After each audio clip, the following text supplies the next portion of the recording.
أعمل إيه في اللقاء الأول من الرؤية الشرعية؟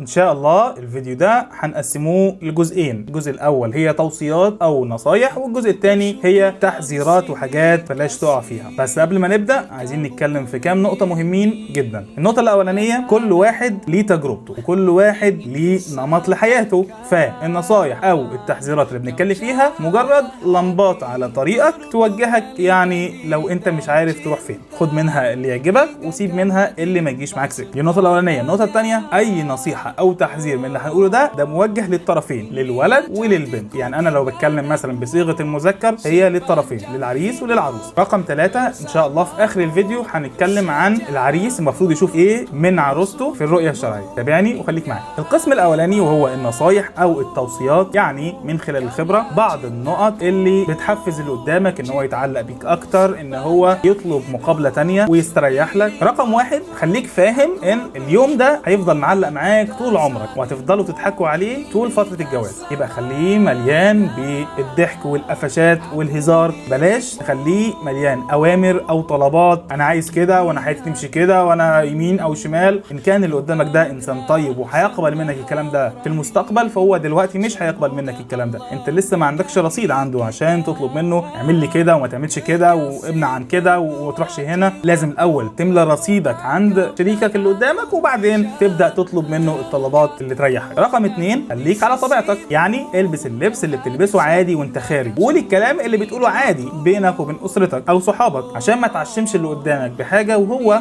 دي مش طبيعتك. لا، خليك على طبيعتك عشان نشوف اللي قدامك ده هل هيقبل الطبيعه دي ولا لا. ممكن اللي قدامك ده بيحب الرسميات والكلام الرسمي والكلام المنمق، فانت لما تتكلم بالاسلوب ده كده وبعد كده نكتشف ان انت مش كده خالص، هتقع من نظره، مش انت الانسان اللي هو بيدور عليه. يبقى اذا خليك على طبيعتك عشان تخلي اللي قدامك يتعرف عليك اكتر. رقم 3، من اول مقابله بلاش يبقى فيه وعود هتعملها قدام او طلبات مستقبليه. خليها من تاني او تالت مره عشان تقولها بطريقه كويسه، بطريقه حلوه، بدون ضغط، بدون احراج، لان احنا عارفين اول مره دي بنبقى كلنا ضاربين لبخه ومش واعيين وبنعرق ومكسوفين ومحروجين، واساسا اليوم ده اي وعود هتتقال فيه مش هنفتكرها قدام، لان كله بيبقى مهيس ومش واعي للي بيحصل. وعشان كمان اللي قدامك يستوعب اللي انت بتقوله ويفهمه كويس بدون اي ضغط عصبي. رقم 4، بلاش تشتري هديه اكبر من قدراتك الماديه. اشتري هديه في اللي تقدر تجيبه باستمرار، عشان ما تجيبش حاجه قيمتها كبيره وبعد كده مش هتقدر انت تكمل كل مره او كل زياره تجيب هديه بنفس المستوى، فلما تجيب حاجه اقل فتسقط من نظر اللي قدامك او يحس باحباط او بخيبه امل. لا، هات الحاجه اللي في مستواك وتقدر تجيبها. رقم 5، ومهم جدا جدا جدا جدا، انك تجيب عزوه، يعني تجيب وانت رايح المقابله دي تجيب عيلتك،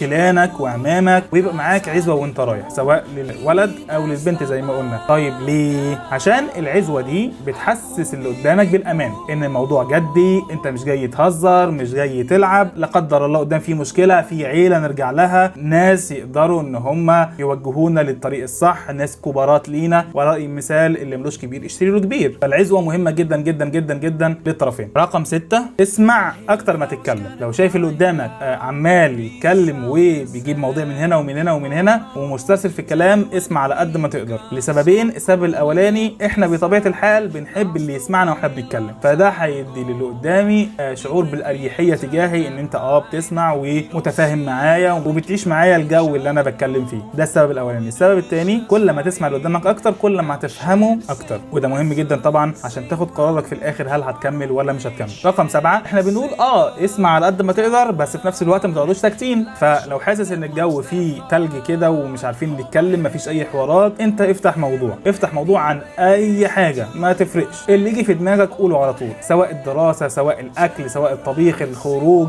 صحابك، مستقبلك، الحلم اللي انت نفسك تحققه، مهاراتك، هواياتك، ان شاء الله حتى تتكلم على الشقه او العيال، بس ما تقعدش ساكت. ولازم تفهم ان المواضيع هتيجي لوحدها، خليك على طبيعتك واسترسل في الكلام، مفيش مشاكل، بس مش قوي، يعني في شويه كده فضايح نصايح في شخصيه الواحد، لو اللي قدامك هيتقبلها منك قدام فهو مش هيتقبلها منك دلوقتي. على سبيل المثال مثلا القلش، يعني انت راجل بتقلش كتير، فانت لو طول القعده مقضيها قلش فاللي قدامك ممكن ما يتقبلش منك ده. ممكن ما يعرف شخصيتك ويعرف حقيقتك ويعرف ان انت قد ايه جد قدام، لما تيجي تهزر كده ان شاء الله هو هيتقبلها منك. فيعني ايه، افتح بس مش قوي، يعني وارب سن. رقم 8 واخر نقطه واهم نقطه، مهم جدا جدا جدا جدا تبص في عين اللي قدامك. يعني خلي على الاقل 3/4 القعده باصص في عينين اللي قدامك، لاسباب كتير. ان انت الاي كونتاكت ده بيخلي الواحد يفهم اللي قدامه، طريقه تفكيره، طريقه كلامه، طباعه، كل المعلومات دي بتيجي بس من الايه، من الاي كونتاكت ده. بس يعني مش طول القعده تفضل قاعد كده، طب ما انا هتخض اللي قدامك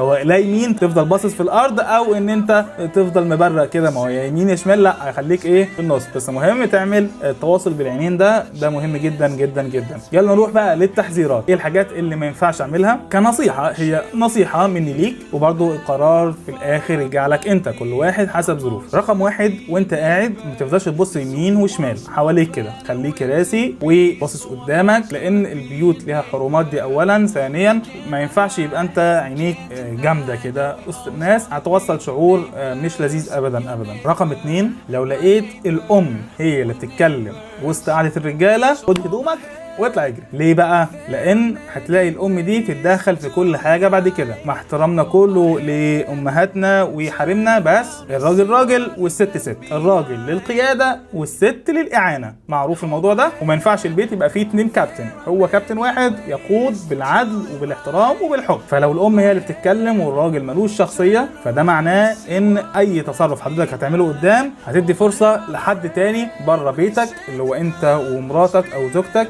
يقعد يتدخل في المواضيع ويقعد يوجهك يمين او شمال، ما يعجبوش الحال. احنا كرجاله عندنا اقتناع ان ابننا او بنتنا يمشي اموره بالطريقه اللي هو عايزها، الا لو شفنا حاجه غلط بعيد عن الاصول والعيب. فطبيعه الست غير طبيعه الراجل. طبيعه الراجل القوامه، الست ما تنفعش في القوامه. الست ليها ادوار تانية، بس يا رب تقدر تصد قدام، وهي ان هي تعين الراجل ده ان هو يقوم البيت، لان الراجل من غيرها البيت هيقع. الراجل هو القائد والست هي المعين، مش العكس، ما ينفعش العكس. نيجي بقى لاخر نقطه في الفيديو، وهي الخاطب بيشوف ايه من خطيبته في الرؤيه الشرعيه. الجزئيه دي فيها كلام كتير من العلماء، ولكن الاوثق هو الوش والايدين، ده الاشهر وسط العلماء، وده لمصلحتك ولمصلحتها. يعني ايه؟ يعني اللي قدامك لو حطت ميك اب مثلا على سبيل المثال، بعض العلماء اجازوها، بس المشكله ان انت مش هتشوف اللي قدامك على طبيعته. يعني طب ما انت هتتخض بعد كده لما تشوف الحقيقه المره، فشوف اللي قدامك من غير ميك اب ليك انت، عشان تشوف الانسانه اللي انت هتعيش معاها. وبالمقابل انت لو طلعتي بشعرك مثلا، ايش ضمنك ان انتوا هتكملوا؟ ما ممكن لا قدر الله ما يحصلش نصيب، فتبقى انت شعرك لحد مش هيحصل نصيب ما بينكم. يبقى هو لو عايز يعرف صفه شعرك على سبيل المثال، فامه او اخته عادي ممكن ان هم يقولوا له بعد كده صفته عامله ازاي، ما فيش مشكله. اخر حاجه هقولها لكم، اهم حاجه الاستخاره، انك تاخد راي ربنا في اي